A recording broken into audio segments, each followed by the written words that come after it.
할렐루야, 10월 27일 목요일 아침입니다. 여러분, 오늘 아침 하루를 시작하시면서 설렘으로 시작하셨습니까?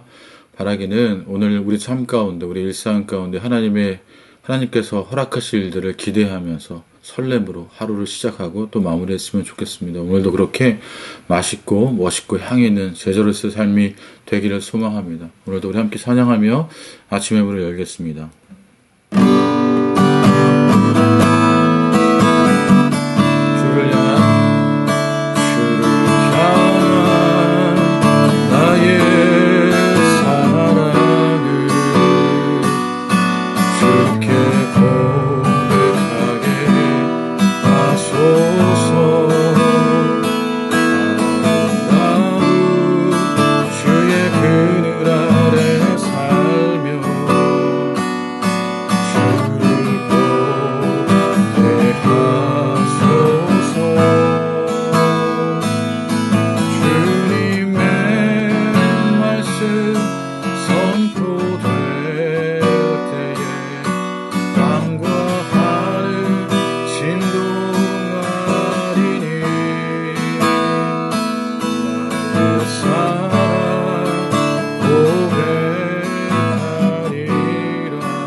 오늘 말씀과 동행하는 하루의 본문은 마태복음 4장입니다. 마태복음 4장은 예수님께서 마귀의 시험을 받으신 사건, 천국 전파의 시작, 또 갈릴리 어부들을 부르심, 그리고 가르치는 사역과 각종 병든자를 고치신 사역이 기록되어 있습니다. 오늘은 예수님께서 마귀의 시험을 받으신 사건을 함께 나누어 보려고 합니다. 먼저 1절입니다. 그때 예수께서 성령에게 이끌려 마귀에게 시험을 받으러 광야로 가사. 그때는 예수님께서 세례자 요한으로부터 요단강에서 세례를 받으신 후 그 어느 때입니다.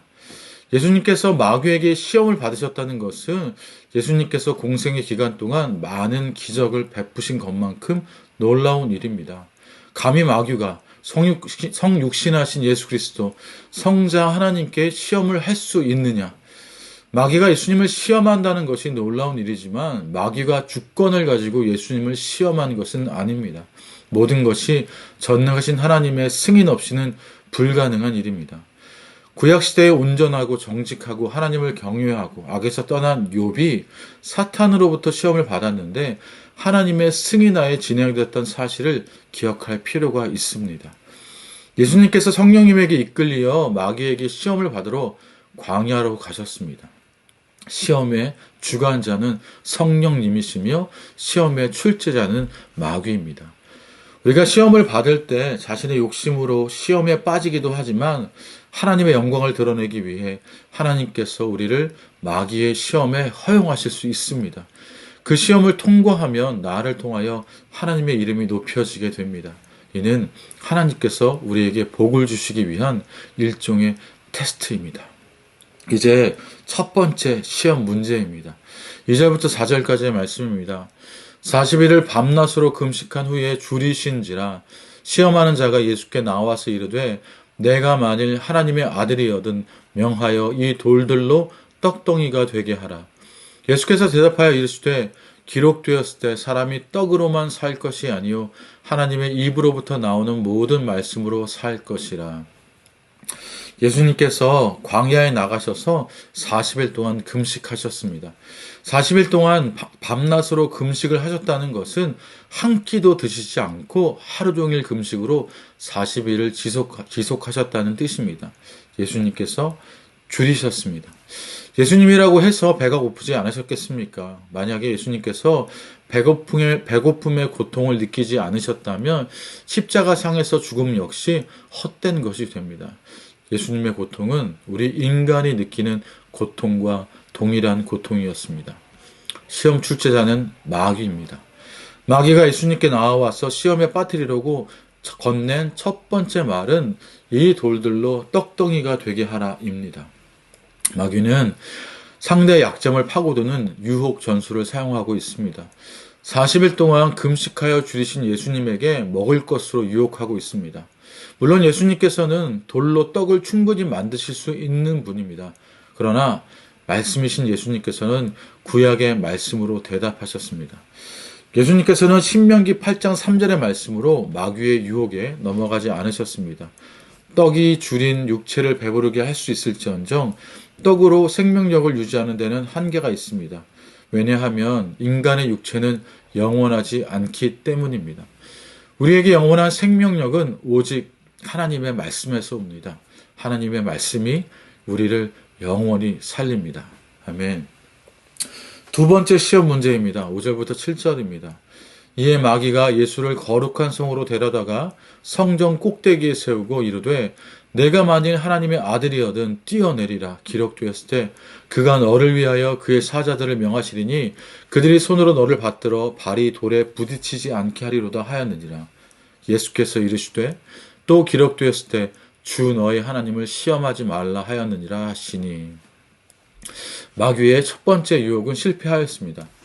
마귀가 예수님을 시험에 빠뜨리려고 했던 두 번째 유혹은 상대의 강점을 이용하여 교만하게 만드는 것이었습니다. 마귀가 예수님을 성전 꼭대기로 데리고 갔습니다. 마귀는 예수님께 전능하신 하나님의 아들이라면 뛰어내려라. 그리하면 전능하신 너의 아버지께서 천사에게 명하여 손으로 너를 받아줄 것이라고 말합니다. 여기서 흥미로운 점은 마귀가 예수님을 유혹하면서 구약성경 시편 91편 11절과 12절 말씀을 인용했다는 것입니다. 하나님의 말씀을 인용한다고 해서 하나님의 사자가 아니며 복음 전도자도 아니고 의인이 아니라는 점입니다. 이단들이나 거짓 선지자들도 하나님의 말씀을 더 교묘히 이용해서 선한 자처럼 위장할 수 있습니다. 그리고 마귀도 성도의 약점을 건드려 그를 넘어가게 할 뿐만 아니라 성도의 강점을 부추겨 교만에 빠뜨려 그를 넘어뜨리려고 합니다. 우리의 강함이나 약함으로 교만하거나 열등하지 않도록 항상 주님의 말씀을 주야로 묵상함으로 악인들의 꾀에 유혹에 대응하며 살아가는 지혜가 우리에게 필요합니다. 이에 구약 성경을 인용하며 시험에 빠뜨리려고 했던 마귀에게 예수님께서는 이번에는 신명기 6장 16절의 말씀으로 마귀의 유혹을 물리치셨습니다. 주 너의 하나님을 시험하지 말라.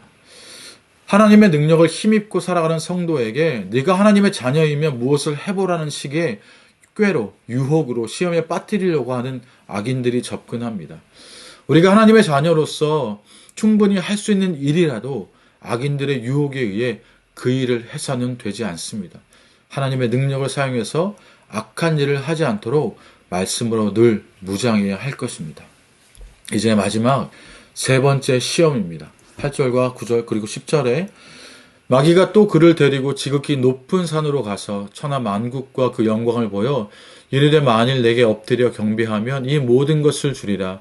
이에 예수께서 말씀하시되 사탄아 물러가라. 기록되었을 때 주 너의 하나님께 경배하고 다만 그를 섬기라 하였느니라. 마귀가 두 번째 꾀에도 넘어가지 않자 이번에는 예수님을 천하 만국이 보이는 높은 산으로 데리고 갔습니다. 지표면에서는 시야의 한계가 있습니다. 하지만 높은 빌딩이나 산 정상에 올라가 보면 넓고 먼 곳까지 볼 수 있습니다. 그 높이가 높을수록 더 큰 세계가 보입니다. 세 번째 마귀의 전술은 지극히 높은 산으로 예수님을 데리고 가서 천하만국을 보여주며 부와 권력을 미끼로 자신에게 경배하기를 요구하였습니다. 예수님께서 눈 한번 딱 감고 마귀를 경배한다면 상상을 초월한 부와 권력을 손에 넣을 수 있습니다. 세계 최고의 갑부, 세계 최고의 권력을 차지할 수 있다면 저와 여러분 어떤 마음이 드시겠습니까? 그러나 부와 권력과 명예를 위해서 섬김의 대상이 아닌 것을 섬긴다면 그것은 자신의 영혼을 파는 행위입니다. 이에 예수님께서 말씀하십니다. 주 너희 하나님께 경배하고 다만 그를 섬기라. 예수님께서는 세 번째 마귀의 시험에도 신명기 6장 13절의 말씀으로 사탄을 물리치셨습니다. 예수님을 시험한 마귀와 같은 악인들이 어리석은 질문이나 꾀로 시험할 때에 지혜로운 답을 통해 물리칠 수 있는 방법은 오직 하나님의 말씀으로 가능합니다. 하나님의 말씀으로 시험을 이기기 위해서는 늘 하나님의 말씀을 예수님처럼 마음에 담아 두어야 합니다. 그래서 그러기 위해서 오직 하나님의 말씀인 성경을 즐거워하며 그의 말씀인 성경을 주야로 묵상해야 합니다. 이제 이 본문의 결론으로 나아갑니다. 11절입니다. 이에 마귀는 예수를 떠나고 천사들이 나와서 수종드니라. 마귀가 다양한 유혹으로 예수님을 넘어뜨리려고 시도했지만 넘어가지 않고 더 이상 예수님 곁에 있을 이유가 없음을 알고 예수님을 떠나갔습니다. 마귀가 떠나자 천사들이 나와서 예수님을 섬겼습니다. 저와 여러분 역시 세상의 다양한 유혹을 이긴다면 예수님께서 천사들의 섬김을 받으셨듯이 우리에게 하나님의 위로와 은혜가 임할 것입니다. 악인들의 깨와 죄인들의 길과 오만한 자들의 자리를 물리치면 하나님께서 형통의 복을 주십니다. 시험을 잘 치른 사람에게 주시는 하나님의 복입니다.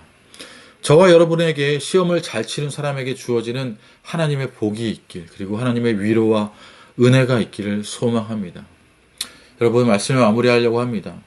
예수님께서 하나님의 아들로서 이 땅에 인간의 몸으로 오실 이유가 무엇입니까? 죄 없으신 분으로서 세례자 요한에게 세례를 받으실 이유가 무엇입니까? 그것은 하나님의 구원 계획을 이루시고 하나님의 의를 이루시기 위함입니다. 그리고 예수님께서는 왜 마귀에게 시험을 받으셨습니까? 여기에는 하나님의 분명한 뜻이 있습니다. 하나님께서는 욥의 믿음을 확인하기 위해서 사탄에게 욥을 시험하실 것을 허락하신 것과는 차원이 다릅니다. 하나님께서 예수님을 마귀에게 시험받도록 하신 이유는 예수님의 믿음을 보기 위함이 아닙니다. 아담의 이후로 이 세상을 살아가는 사람들에게 끊임없이 마귀의 시험이 있다는 것, 그리고 그 시험을 예수님처럼 하나님의 말씀으로 이기심을 보여주신 것입니다. 예수님처럼 하나님의 말씀으로 마귀의 시험을 이기기를 원하신다면 아침과 저녁에 순간순간마다 하나님의 말씀을 작은 소리라도 읊조리며 숙고하며 묵상하시길 바랍니다. 오늘 아침에도 하나님께서 주신 말씀을 묵상함으로 세상의 유혹을 이기는 복 있는 사람으로 살아가시길 소망합니다. 이제 우리 함께 기도하며 나아갑시다. 주님, 예수님의 공생애가 저와 여러분 우리에게 본이 되어 주심을 잊지 않게 하십시오. 그러기 위해서 주야로 하나님의 말씀을 머리에 기억하고 마음에 새기고 나아가 행함으로 이어지는 묵상의 생활화, 예배의 생활화가 이루어지게 주님 하여 주십시오. 오늘 하루도 예수님처럼 말씀으로 시험을 이루는 하루가 될 수 있게 해달라고 기도하며 나아갑시다. 또한 우리의 다음 세대들도 말씀을 상고함으로 주야로 그 말씀을 배워나가고 그 말씀을 살아내는 그런 말씀의 세대, 믿음의 세대가 될 수 있게 해달라고 함께 기도해 주시길 부탁드립니다. 우리 그렇게 함께 기도하며 나아갑시다.